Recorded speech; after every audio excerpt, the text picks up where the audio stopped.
आप में से ज़्यादातर लोगों ने ट्रेन से सफ़र किया होगा। आमतौर पर आप सफ़र करने से कुछ दिन पहले ही टिकट बुक कर लेते हैं, लेकिन जब भी आपको कहीं इमरजेंसी में जाना होता है तो फिर टिकट की जगह आपको वेटिंग लिस्ट मिलता है और आप टीटी से बात करके किसी तरह ट्रेन में सफ़र करते हैं। लेकिन अब इन तमाम परेशानियों से आपको छुटकारा मिलने वाला है। दरअसल इंडियन रेलवे इस वेटिंग लिस्ट से आप लोगों को छुटकारा दिलाने के लिए एक नई इनिशिएटिव लेकर आ रही है।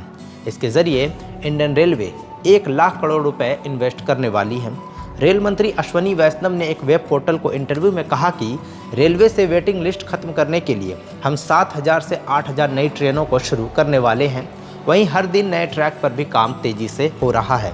आपको बता दें कि भारतीय रेल हर दिन 10,754 ट्रिप्स लगाती हैं, जिसमें 3,000 ट्रिप्स को और बढ़ाने की बात की जा रही है। एक डेटा के मुताबिक हर साल तकरीबन 700 करोड़ लोग भारतीय रेल में सफ़र करते हैं। रेल मंत्री अश्वनी वैष्णव के मुताबिक भारतीय रेल से वेटिंग लिस्ट की परेशानी को ख़त्म करने के लिए 30% ट्रिप्स को और बढ़ाने की ज़रूरत है। इसके साथ ही ट्रैक्स के विस्तार पर भी तेज़ी से काम करना होगा। अभी हर साल 5500 से 6,000 किलोमीटर ट्रैक बिछाने का काम किया जा रहा है, मतलब हर दिन लगभग 16 किलोमीटर।